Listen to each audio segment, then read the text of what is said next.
Oh, good morning, everybody. Thank you very much for joining me for live Zoom Q&A this morning. And we're going to be looking at lesson number 3 and going through go through the lessons, and we'll actually take a look at some of your questions, and as well we're going to take a look at some student examples to give you an idea of some of the work others have done. So it might help everybody as they're putting together some of their work in the coming week. So what I'm going to do is just switch screen here. There we go.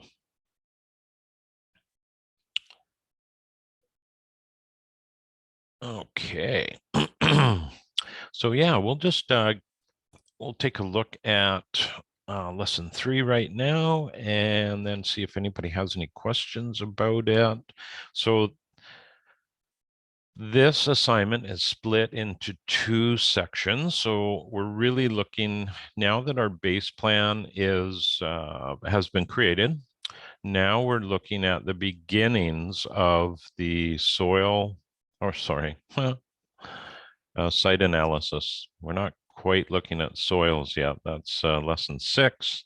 Here we're really starting to dial into the site and take a look at some of the aspects of that and how it may shape our design. So the first thing that is being asked for is a site and regional challenges survey, and I think that's pretty straightforward. There's some, the questions are laid out here on the discussion board, and there's a SWOT analysis, and I don't think that is, I think that's pretty self-explanatory.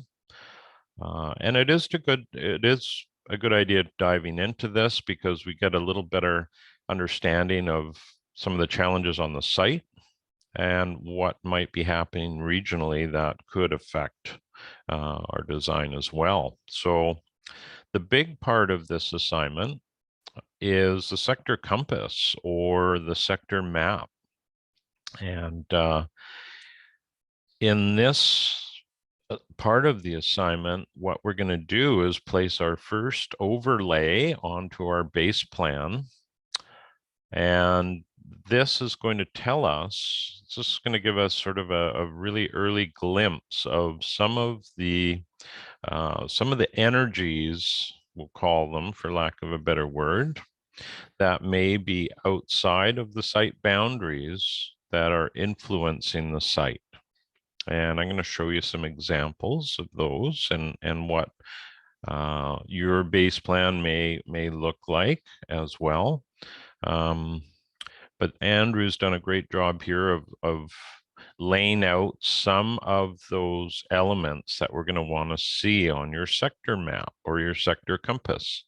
And a few really obvious items that we're going to want to include would be your sun sector. So there'd be both the summer and the winter sun sector. And for those in the northern part of the US, you're going to see a bigger difference between those sun angles during the winter months and the summer months. And those are going to really help just set a little bit of that solar aspect for us. We're also going to look at prevailing winds.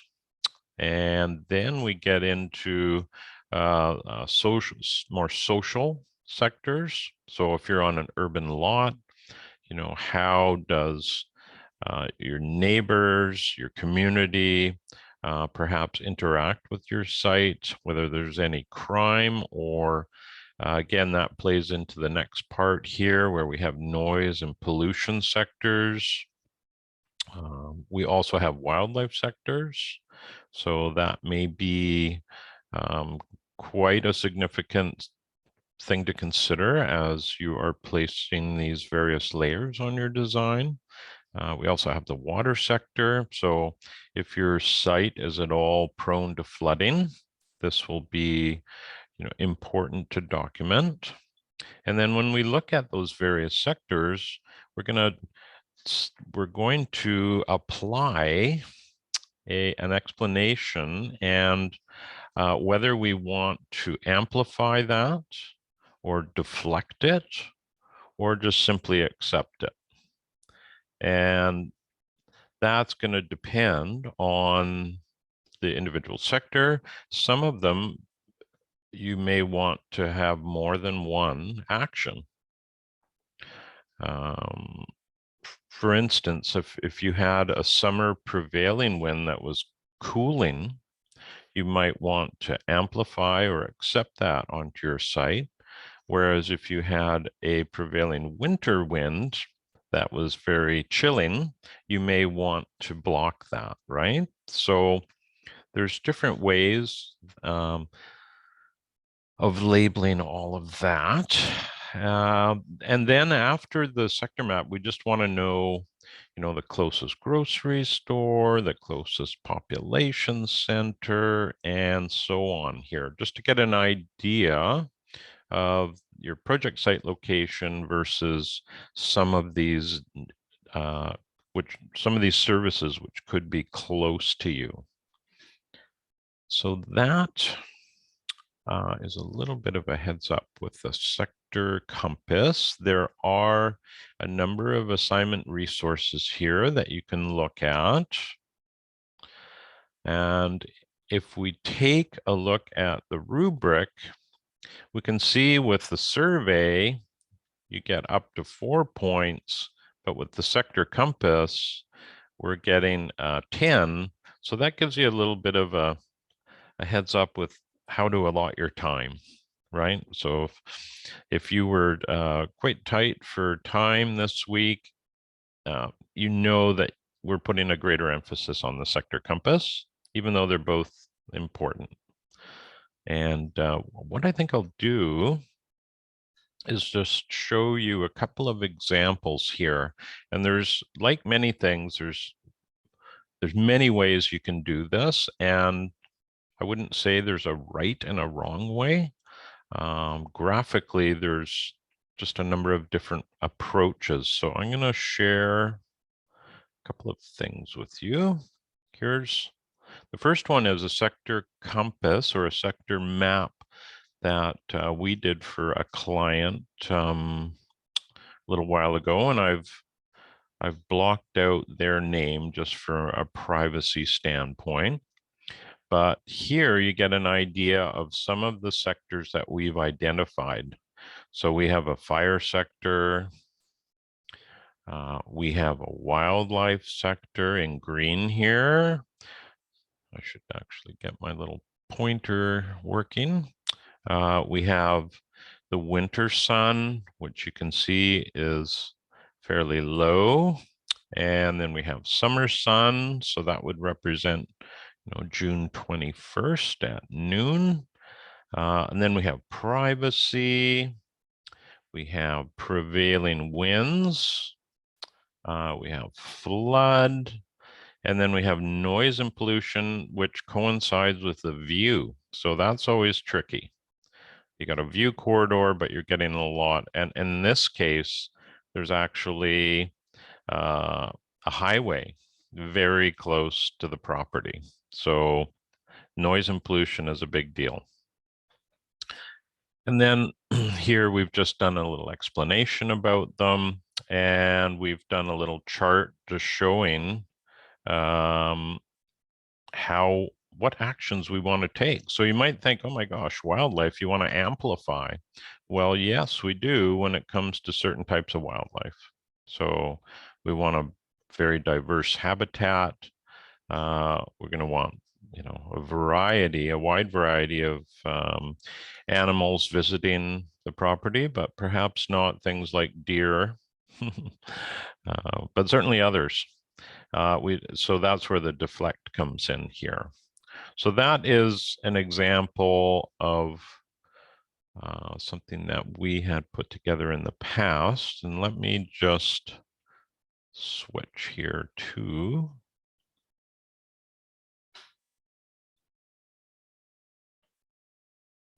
there we go. go back to the assignment, and there's a few examples here that everybody can access. They are accessible through the modules tab when you first log in. So here's the site and regional challenges. I'm not going to go through that because those are pretty self-explanatory, but here is one person's version, and they did a good job. They have their base plan here. And then they have a variety of sectors, from fire to water. It's unusual to see a flood sector and a fire sector pretty much sharing the same areas. They got prevailing wind and views. And so neighbors, so that would be privacy and pollution and noise and wildlife. So quite a few items here. And then they just placed some of the local services up in the corners and sort of a direction and distance where these are versus their project site, as well as the north arrow and the scale here. So this is a nice drawing, and it's very easy to read. And you know, that's half of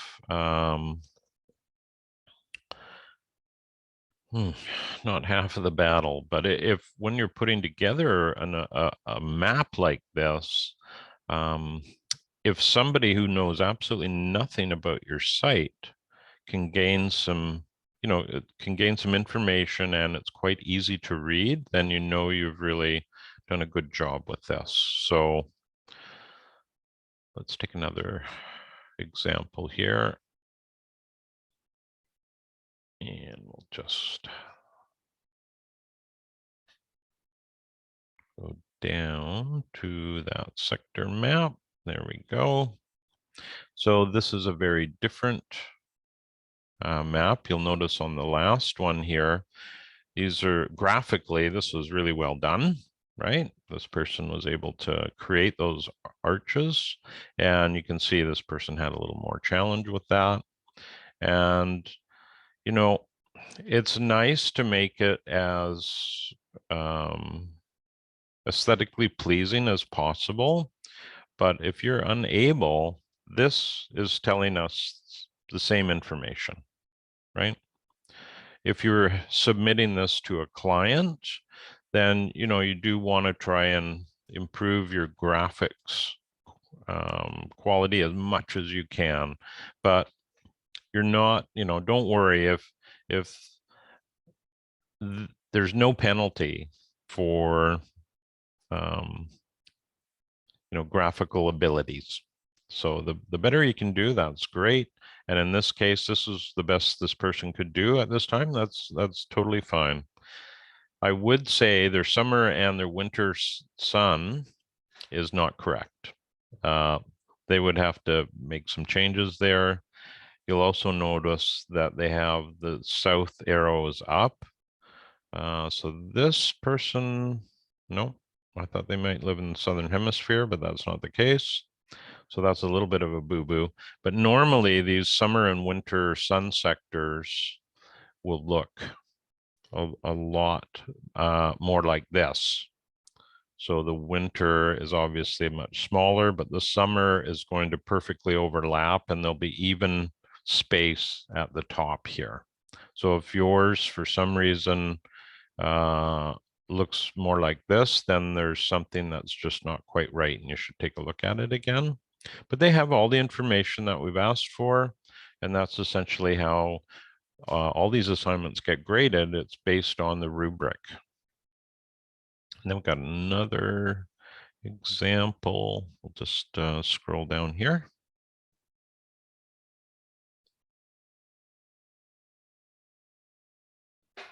There we go. So here we've got the base map again, and this person put their Google image in, which, you know, you can do that. You don't have to. But again, there's a number of different sectors here, and they've done a good job of the graphical end.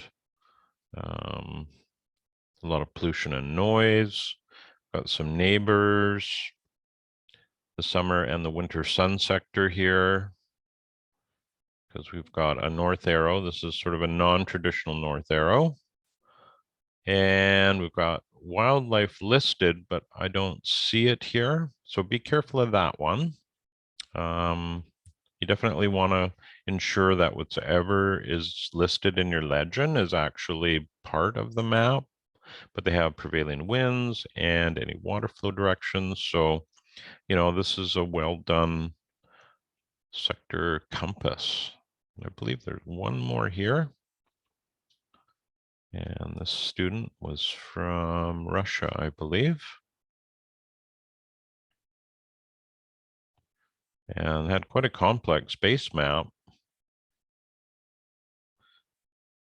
Sorry, this is a PDF, so it takes a little bit longer to scroll through. Here we go. So here is their sector compass. So again, they have the base map in the middle, and these sector lines are around the outside of it. Now, there's a lot of different ways you can do this. I think you've seen all of these students pretty much trying to do the same thing. I've also seen where people have done an arc and then brought a line down to the middle of the drawing and then have colored this whole area in, and it been a little bit transparent so you can see through it. And that can work well, but as soon as these start to overlap, it does get a little bit more complicated. So again, these are some of those key elements you want to identify and then, state your action. And then as we go through the rest of the design process, this is a great reference for all of you in terms of, a snapshot of that site analysis and some of the things that you're going to want to address within the design itself.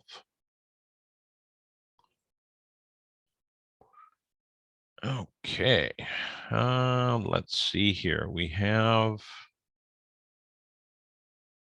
a couple of questions. So let's take a look at those.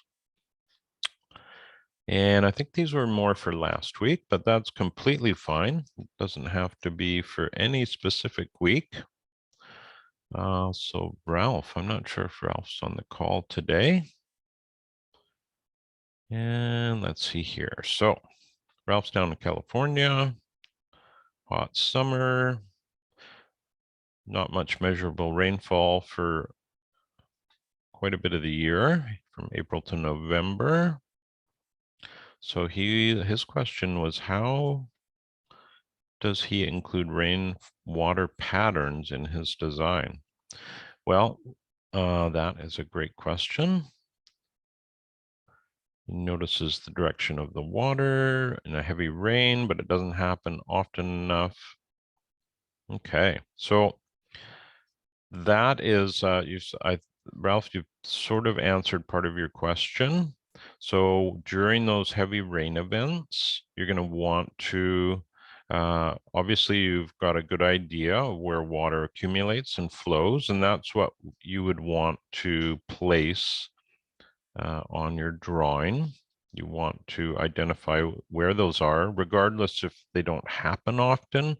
When they do happen, we definitely want to know where they are so we can take action in terms of trying to slow that flow down and keep it on your site. And you're saying here there's not quite enough to include for a rain garden. Well, that may be the case with surface flows, but perhaps as we move along into lesson 5 and we really dial into water, you'll see that there may be some other sources of water that you can direct into something like a rain garden. And the first obvious one is water off your roof surface. So that is something that you'll sort of carry through into lesson number 5. That is a pretty that's a substantial assignment when we get there, and a Q&A before that is probably going to be really helpful for a lot of people because we have to try and understand our watersheds on a macro scale, and then more of a micro scale. And when I say micro watershed, that would be properties around yours that could directly influence your site. And those are primarily properties that are a higher elevation. So maybe your neighbors, because this happens where I live, my neighbor's property is elevated above ours, and any runoff from that property comes onto ours. And a lot of people view that as perhaps a problem or something to be concerned about, but the reality is it is an asset and an opportunity for us. So I hope that answers your question, Ralph. And we have another one here. And if it doesn't, please let me know. I'm happy to further dive into that. Brian, so from Seattle, a few questions here. You feel like you're going to need to redo your base map. And Ryan, I think you're on the call today. Did you want to chime in here and expand on any of this? Sure. I mean, I struggled with the base map quite a bit, which I think a lot of it just has to do with unfamiliarity with the styles, etc. And also, if I'm being really honest, I really struggled with the measurement systems, Hmm. like ratios, etc., which I ended up. That's why I ended up using grid paper because that I was like, Right. okay, one grid equals this. Like that's something I can really grasp very easily. Yeah. But because of this struggle, it really made me think about like, is this what we're learning, the typical succession of what you would suggest, how you would suggest someone approach a design project? Like, is Hmm. this generally the tact that people take? They go with an overview of the climate and they do the base map and then they approach the client, because in some ways it seems other um, like other areas of entry would perhaps be like an easier way to go. Like if you start with the client's survey and then you do uh, Right. site challenges, etc. No, that's a great question. I think what you'll find, like with this course, it's really giving you this huge overview of the permaculture design process, and the template really reflects that. So when you get through the course, and let's say you are hanging up your shingle, so to speak, and you are offering design services, you may find that your process is forever evolving. And I would say that is pretty much the case with our company. And then, it evolves more. Um, it would perhaps evolve a little more abruptly early, right? As you learn and discover things, and then later on you're going to be refining. And I find even now, uh, at this stage in my life, we're still refining and learning more stuff. We're taking on farm design now, and that's a whole, it's almost a new career, so to speak, because it's a different design system. It's permaculture is is a great template for that to begin with, but it's quite a different system. Um, so what I would suggest, what we do is we actually have our clients fill in a questionnaire. And if you go, when you log on to the course, if you go to that modules, here, I'll actually walk you through that right now, because this may be a really interesting thing for a lot of you. So I'm just going to log in here so I don't lose my other tabs. Now you'll notice your screen will look different, but you'll notice there's this modules tab, and that is full of all sorts of goodies. So if you click on that and you go down to what's called client interface, it's not a great title, but if you click on that, you're going to see Andrew's, myself, and Kilda and Neil's process. And we walk you through the beginning, initial contact with the client, right through to the end of the design process. And this is super interesting because what I do is completely different to what everybody else does.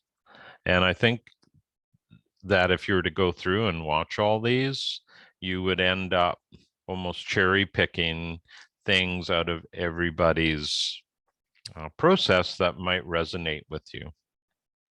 That's This very this cool. is Thank you. this is a great resource, and it's hopefully for those wanting to pursue this as a career, this would be a very, very helpful beginning. Because when I started out in my career, there was, I was winging it. So it makes for a much more painful learning process. So if you have some examples, doesn't mean you have to copy anybody, and you're not copying. You're just seeing how people work and some of their process. So I would totally recommend taking a look at that as a help with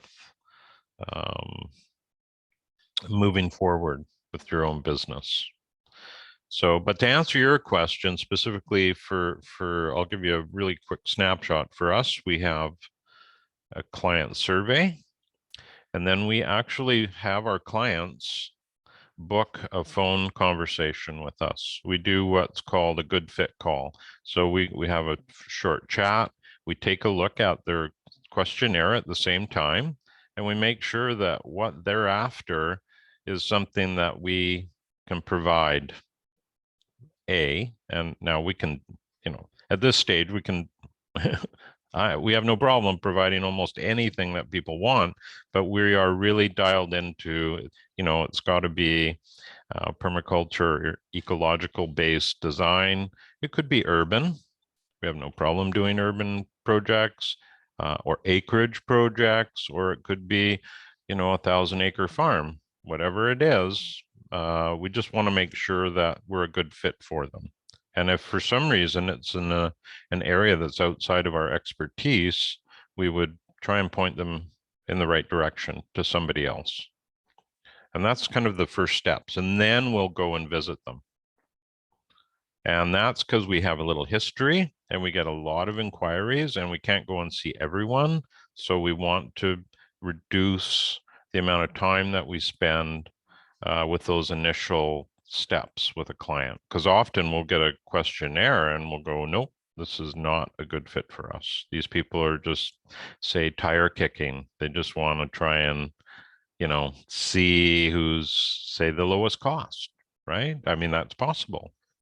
It's not, there's no judgment there. It's just what they're after may not be really what we see as a good alignment with what we do. And then beyond that, we price our design for them. We give them a fixed price because we know we have lots of history. We know how much time it's going to take us.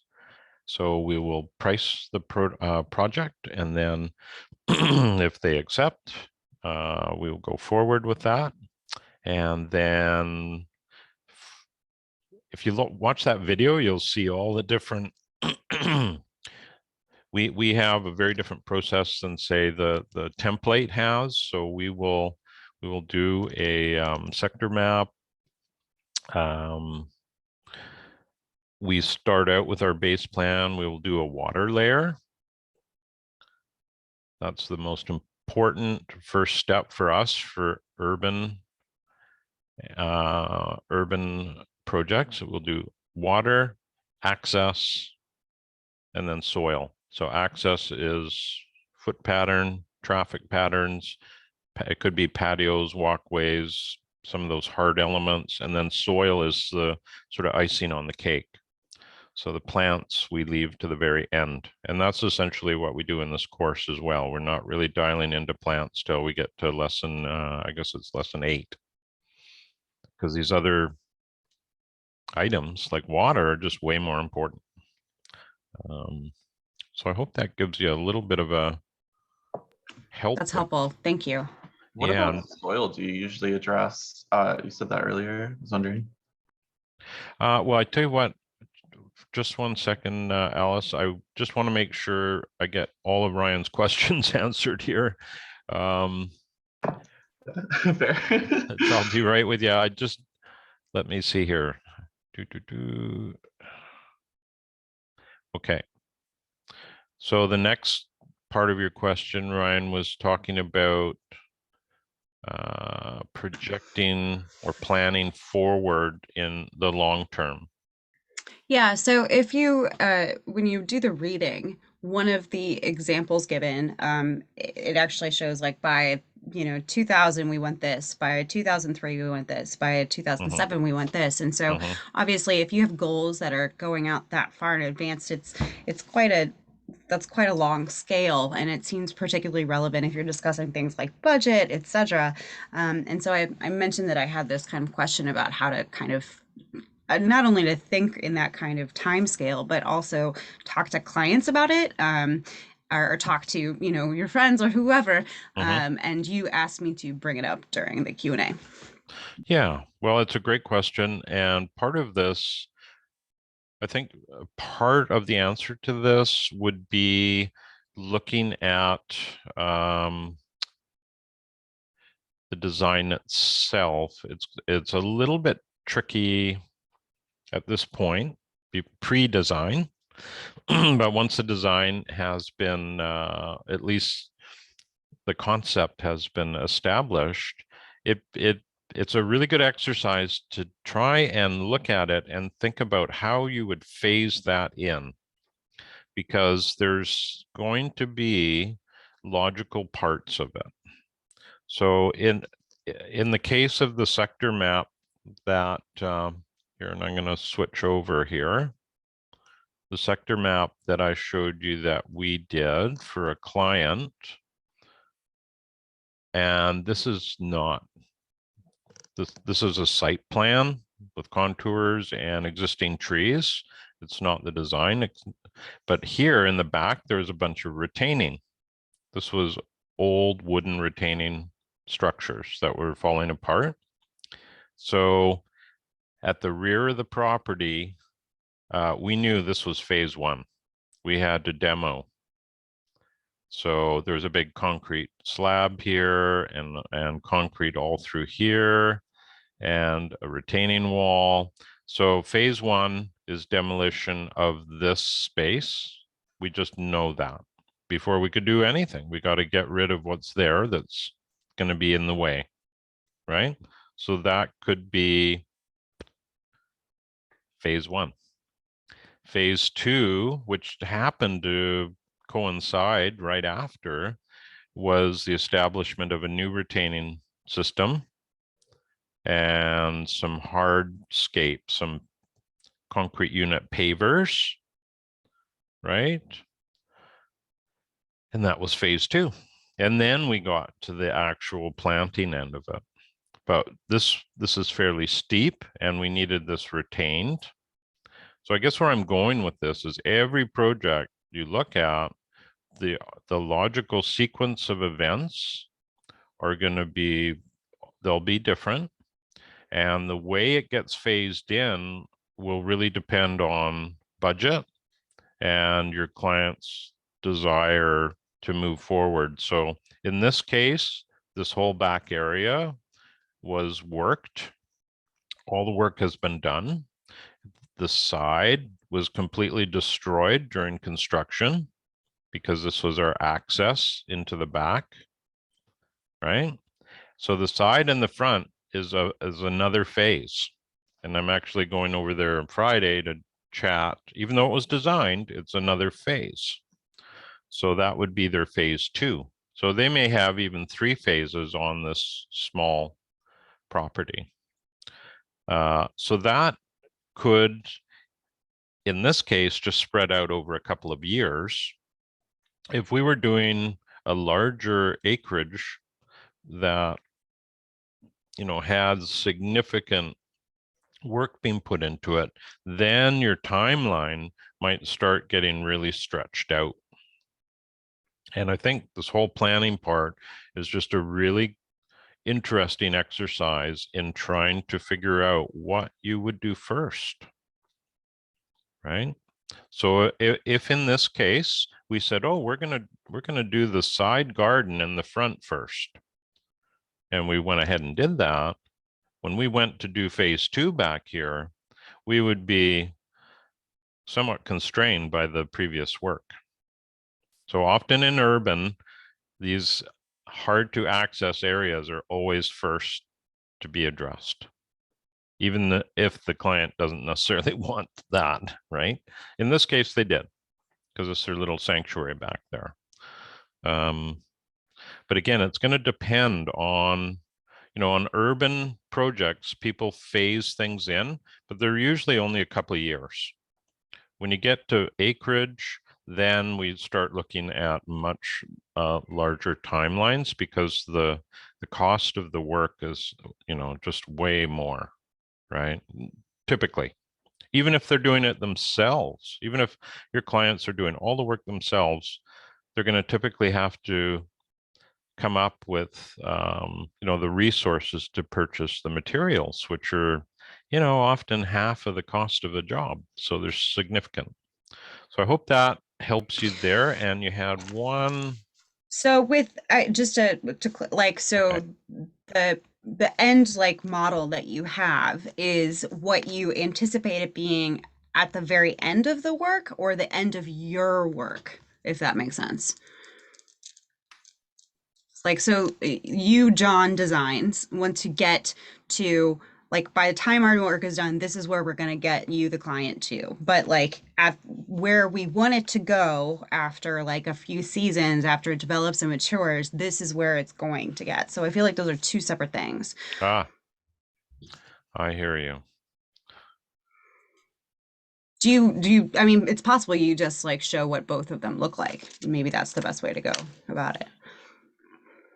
So you're talking about not only phasing, but conceptualizing how this might look in time. Mm-hmm. Is that what you're doing? Or I'm wondering if that's what you try to okay. portray, because obviously you think, Let me try and show you.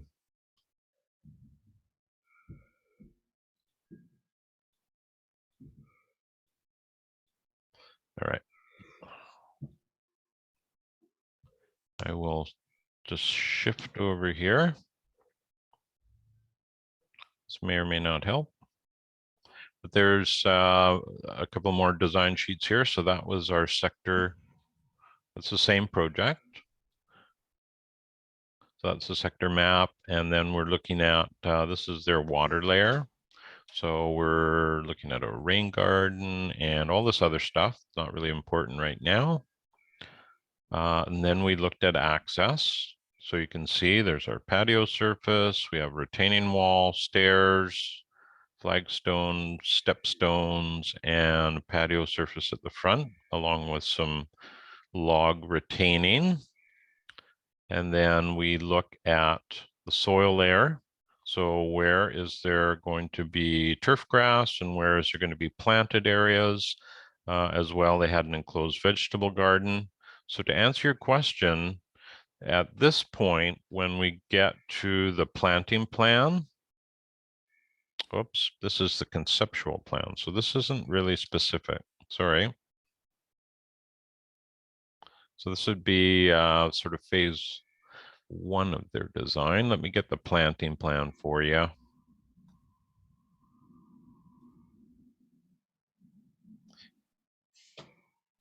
right, we'll stop that.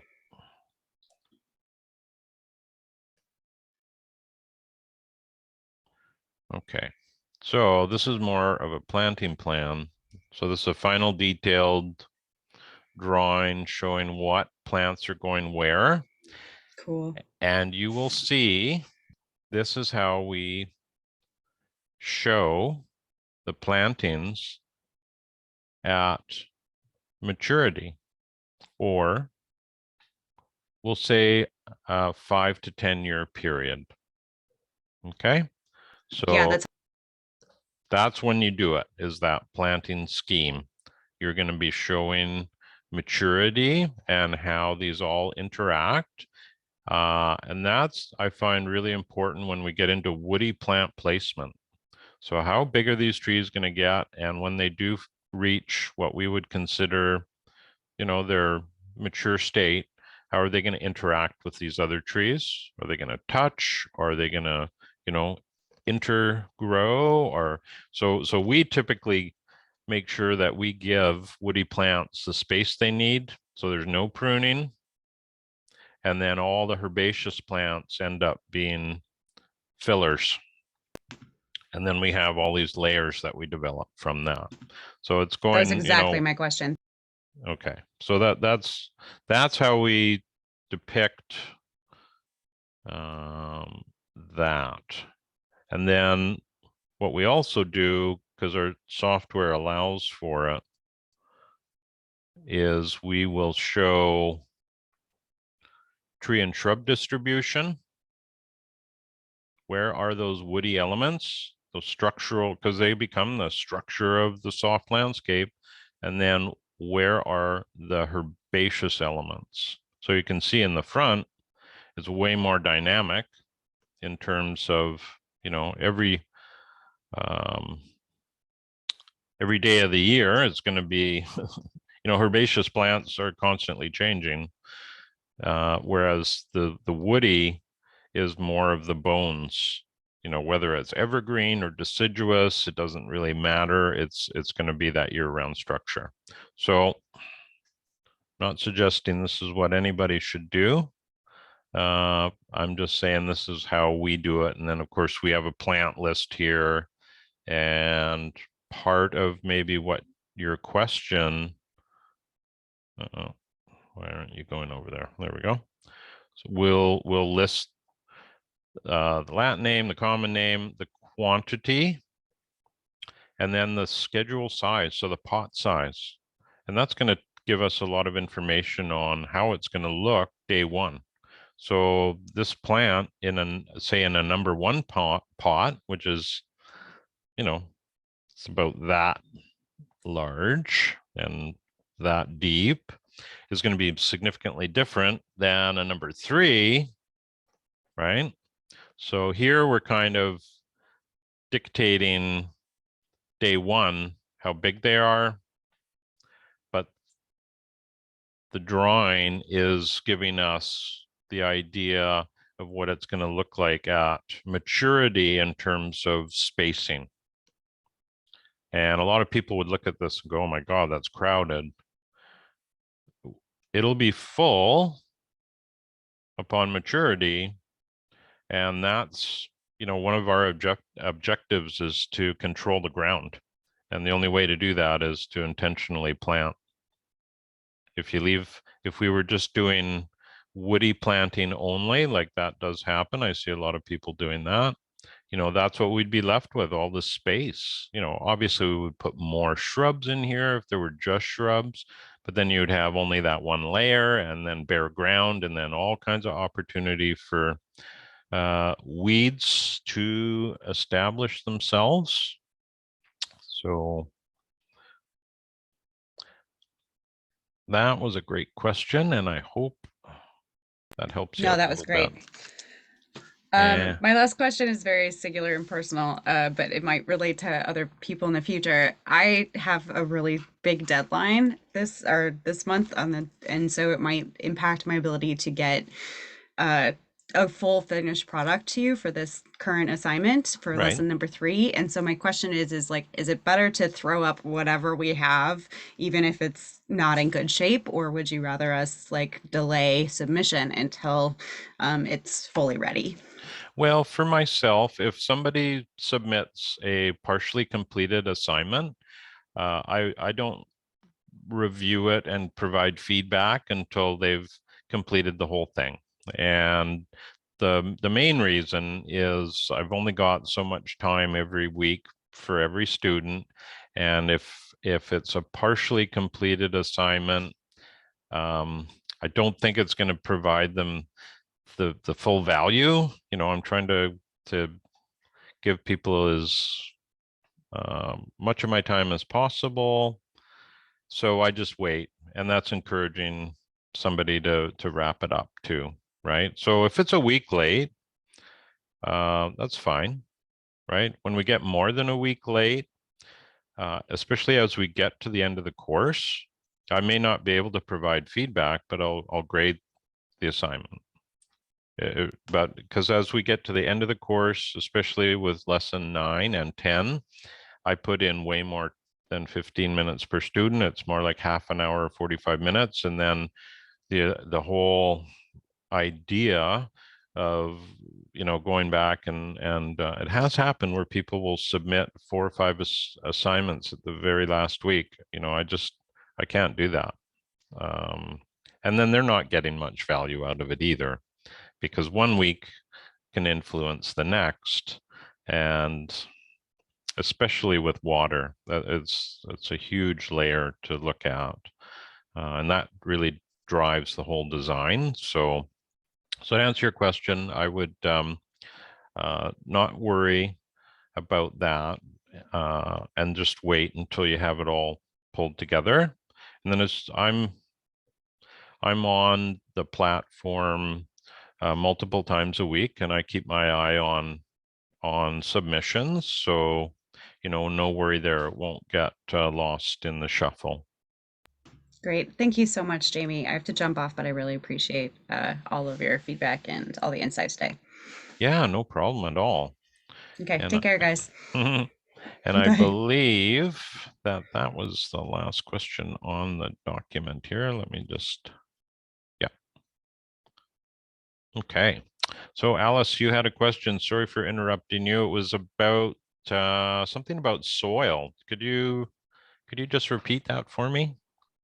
Oh yeah, I think you were saying like a soil sector. I was kind of just asking like a clarifying, like were you talking about like soil types, or was it like erosion or something, like for the sector design?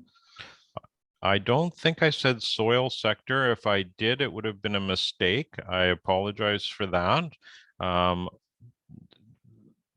That would not be a sector that I've ever seen on a sector map. Because really what we're looking at is those outside influences. And let's say even your neighbor had no soil and it was just absolute rock. That's more of potentially a flood, right? You may get runoff from that person because they don't have any infiltration.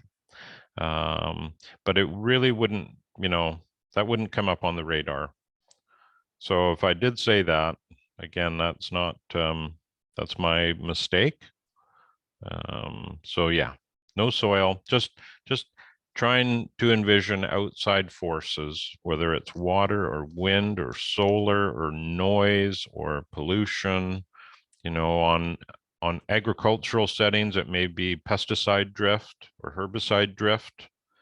Perhaps they're a permaculture farm and their neighbor's traditional farming and their herbicide applications drift into the property. So that would be a really important sector to have established, especially if they're a organic producer.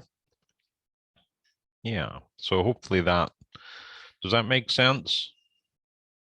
Yeah, it does. Thanks. I think it's pretty relevant too for like my site in particular, because like a lot of it is covered in pavement, and like it's going to be interesting thinking about like how, I don't know, how like pollution drifts on that space, because like obviously cars do that, and like I don't know. So yeah, thanks for going over that. Appreciate it. Yeah, no problem. Yes, I'd say in any urban setting. So I recall your base map. So you would undoubtedly have roads around your project site, which may fall into that noise pollution sector. And most people, even like with your project, it's a little bit different because it's more community based, but so it's harder in terms of getting a grasp of what the client is after, right? So if you had an individual or a couple that had an urban lot, It really is much simpler to determine the sectors. They're going to have some like, oh, I can see my neighbor, I don't like that. One of our really early designs in our career was on a 100-acre organic farm, and the client pointed to a neighbor that would have been thousands of feet away. You could barely see the house, and that really bothered her. She did not like the fact that that person could look down on their property. So hence, that was part of something we addressed in the design. So that's how these sectors are going to play into your final design. And as you,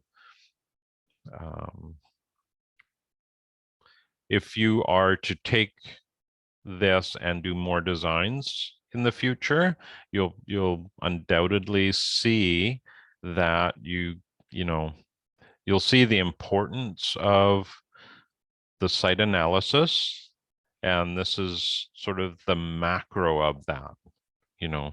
We're going to be going through more of that in the lessons to come, like when we look at microclimates and we look at zones. Those are all site analysis tools. So this is that first big one. Yeah. So does anybody have any more questions for today? I'm happy to chat about anything that is on your mind. We have a few more minutes here. Hey, Jamie, I just have a quick question about the peer review. Where do you want us to actually put in peer review? Yeah, that's a great question. I find it's most helpful if people respond within the discussion board. So if somebody posts their work and you've looked at it and you comment in the discussion board, that's great because everybody will see it, and it does tend to develop a little bit of an interaction. And of course, with an online course, that's one of the big challenges. We're not, seeing each other all the time. So that, I think, is the optimal place to put it. I occasionally have people that will comment within somebody's Google Doc, and that's completely fine.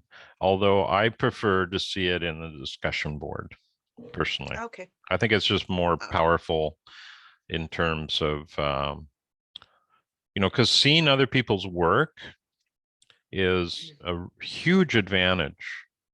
And that's one thing that I've discovered sort of midpoint in my career when I shifted gears a bit, and I was commercial estimating and project managing landscape installations for another firm for a little while. And I got to see, wow, at least 5 drawings a week that we would from various landscape architects for commercial installations. And I learned so much just seeing what other people were doing, right? So whether I liked it or not was irrelevant. It was just, wow, maybe the graphics were really spot on, and I took that component away. But that's the ability to see other people's work it really helps with growth when it comes to design. Otherwise, you're in your own bubble, and it's much harder. So this course is great in that regard. You have some student examples, and then you get to look at all the, potentially you can look at everybody's work as they go through it as well. So yeah, so I hope that answers your question. Yes, thank you. Okay. And Lola, did you have a question as well? I do, thank you. Yes. So I have been wondering, for example, in your company, you and your wife just do the design for clients, or you have a team for doing the whole work? Well, it's funny. In our early years, we would be design and build. So we would design something for somebody, and then we would price and install it for them. And we've been doing that for years. We also design we design landscapes for people to put in themselves. We design landscapes for people to get other folks to install. And in recent time, my wife and myself were on 5 acres here, and we live with my folks. We co-owned and moved over here 25 years ago. And my dad's 102 now, and he's actually been in the hospital for the last week and a half. So just in the last month, we've been shifting our approach. So any new projects we're taking on, we're making sure people are okay if we just design this for you. We may not install it, because I can see my installation days are somewhat numbered in terms of my ability to leave my house for, because a lot of the jobs we do will last for weeks or months, and I just don't feel comfortable doing that right now with my family's needs, right? So to answer your question, yes, we do pretty much everything. Okay. Yeah.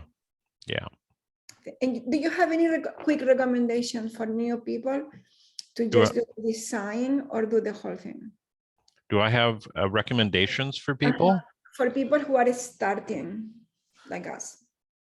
So recommendations in terms of what? I'm sorry. Or just doing the design or finding a crew for doing everything. I see. Well, ultimately, that's a really good question. I think that when you're beginning, you have a couple of routes to go, of course. And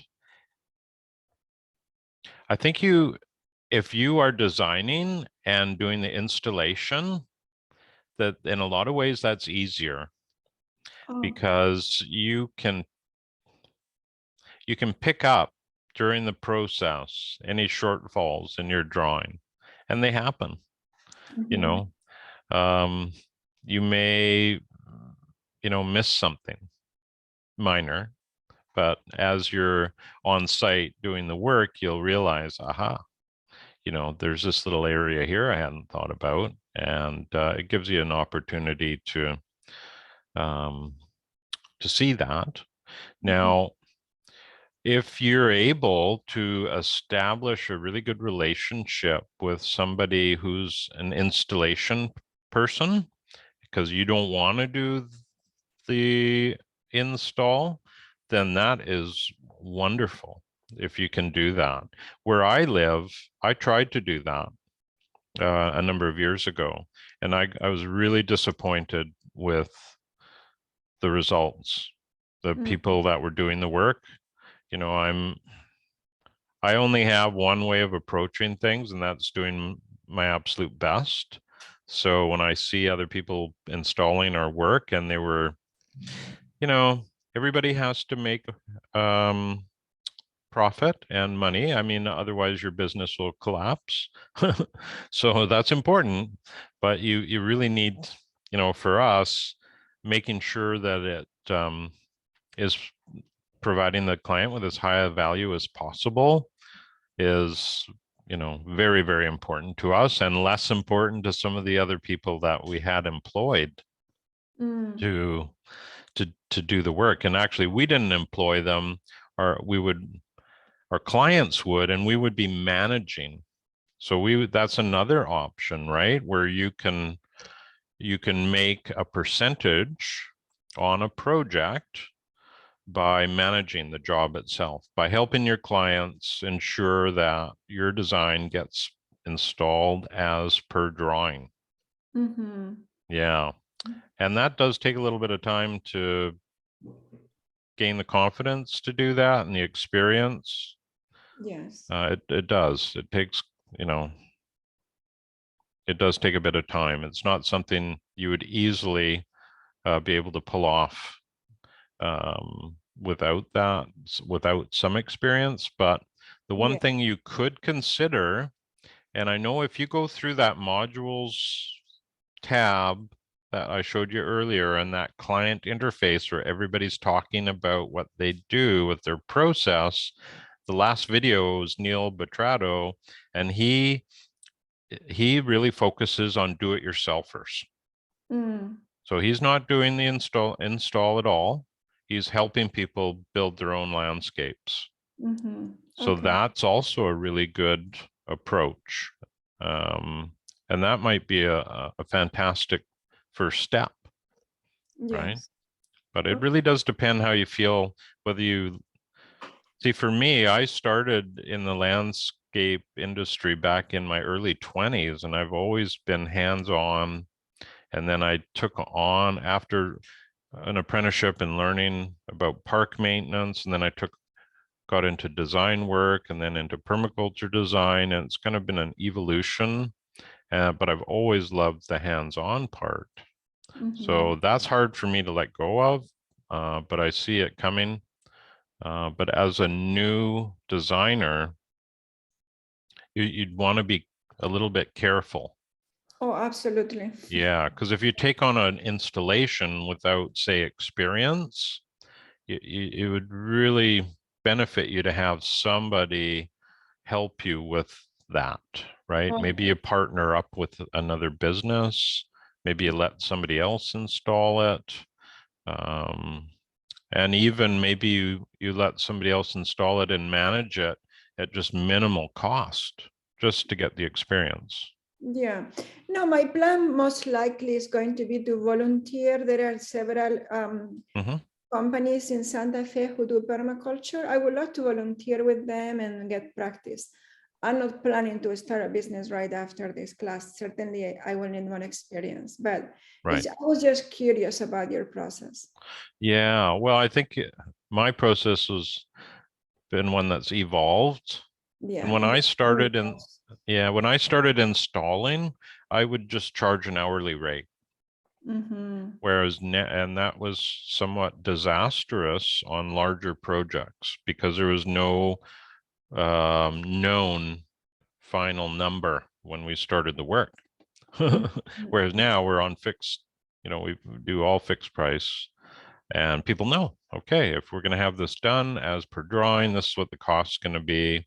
But Mhm. that took years of doing it and some history in order to be able to confidently price the job.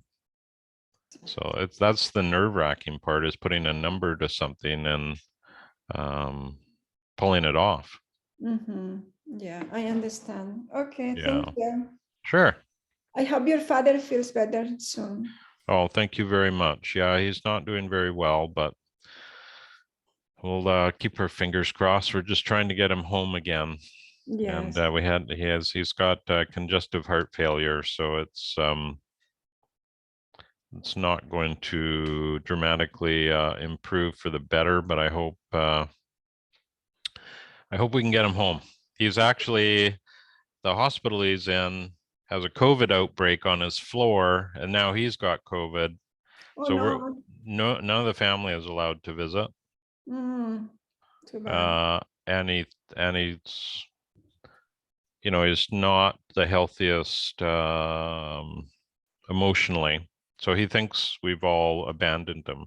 And so Oh I no. know it's a really bad situation. So we're we've got permission for one of us to go and see him, but we're all going to, it would be protected to the maximum and with gowns and stuff and masks, but it's crazy. Yeah, these are Yeah. difficult times. Yeah. So I appreciate that. So thank you for that. And it has been pretty distracting, but so this work with OSU is a great counter distraction. Yeah. Take my mind off of that. So let's see here. Does anybody else have anything they want to ask for today?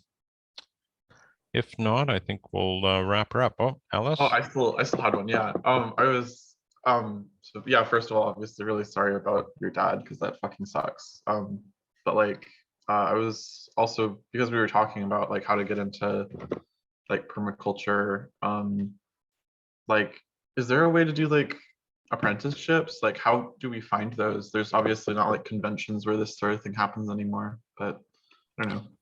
Just wondering. Yeah, well, I went through an apprenticeship, but it was in landscape horticulture, so it was not permaculture at all, and that was way back in the mid 80s, dating myself somewhat. So that's how I entered it. I know people in my area here that some younger folks that have taken permaculture design. They've taken what's called horticultural technician certificates, and I don't know about that in the US. I'm not sure what those, what labels would be on those types of courses. They're generally a year in duration, and they give people some basic skills. That's a great starting point. And then often those people will go and work with others and learn from them. So with our company, we don't have employees. It's my wife and myself are the designers. And when we go and execute a project, we have a small group of people that live on the island here that will come and work with us. And they want to learn from us. So we give them a really good wage. They're like a gig worker, right? They just come in and work for however long we're on the project, and then that's it. And then until the next one. So, and I have one person who's been doing that for about 5 years with us now, and she's, her skills are growing, and hopefully one day she'll be more comfortable doing this on her own. But she quite enjoys, our company and just the whole process. So I think it would be, really unique to your situation, Alice, as to who's, research who is doing the kind of work that you want to do in your area, and see if you can align yourself somehow with them in terms of even just working with them for a short period of time and learning a little bit about how they structure their business and how they execute projects. That would be invaluable.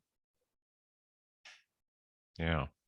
Cool. Thank you very much. I appreciate it. Sounds like it's important not to just like look for permaculture specific stuff, maybe just to find people who are doing like landscape design or similar, like Sure. trying to be ecological about it.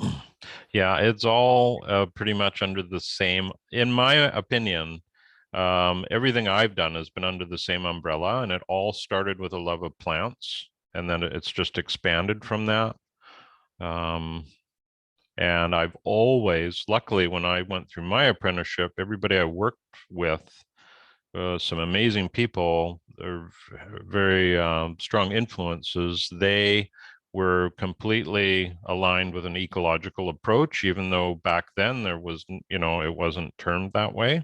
So I picked up all of these really interesting strategies from them. And then I worked in Britain for a while on a large park there. And it was the same thing. It was all very labor intensive and back to the basics, how they built soil. And that helped me with my journey, right? But everybody's journey is going to be unique, but there are a lot of really good people out there. And that's what I would encourage folks that want to start their own gig. Look for the resources in your area because they're there. Maybe not where I live. There's not too many people doing quality work here, but they're around. They're not far. So Yeah, I have the pleasure of living next to a city center, so it's kind of nice. Got a lot of resources there, so. yeah, and it's tough when you're starting. There's no doubt of that. And we can get into that a little bit later in terms of these, as we get towards the end of the course. But yeah, the beginnings are tough, because you're trying to show your, you got to remember too, when I started, there was no social media. The internet was just starting. in its popularity. And so resources to learn from were tougher to come by. I had to travel to find those. And nowadays, it's much easier to get your word out through social media, even though that's a double-edged sword, of course. But content is the biggie, right? Is content. What have you done? What can you show? And that may be just a design. That may not even be an executed project, but that is content, and just leveraging all of that and building on it is a great idea. And you'll find people. They'll come, once you get a little momentum. There's a pretty big surge in interest. That's what I've seen in clients that want something that's not the same old, same old. They want something that is more in keeping with their ecological ethics. And you can turn it into a really good learning experience for them. And that's pretty much all of our clients go through that with us, because they learn with every new layer that we show them, what we can do. And yeah, it's a great career. I could not imagine doing anything else, and I'm not retiring, so I'll be doing this until they bury me, just because I like creating. So, and then the educational part like this is a bonus too. So yeah, but there's lots of tricky little steps. And there is, it's very much a non-official, but one of the other instructors and myself are considering some sort of staged mentorship program for people, sort of a module mentorship of sorts. And we're in discussion about it right now, and it may not happen, but probably know more by the end of the course. And if that is the case, we'll certainly be sharing it with everybody, and it may be a good fit for some people. Because I know, Great. yeah, it's really a great thing to try and learn from other people's, especially their mistakes, so you don't have to repeat them. Yes. Yeah. So if there's no other questions, I should probably go, and I have a whole bunch of papers to grade for the other class, but been very appreciative of everybody's time today, and I hope it was a meaningful meeting for everybody, and we'll look forward to seeing your assignments next week. Thank you, Yeah. Jamie. It was great. Thank you. Yeah, see y'all in 2 weeks. Thank you. Yeah. All right. Yeah. Well, you take care you, Jamie. and have a great week. Bye, everyone. Bye. Bye. Okay. Bye-bye.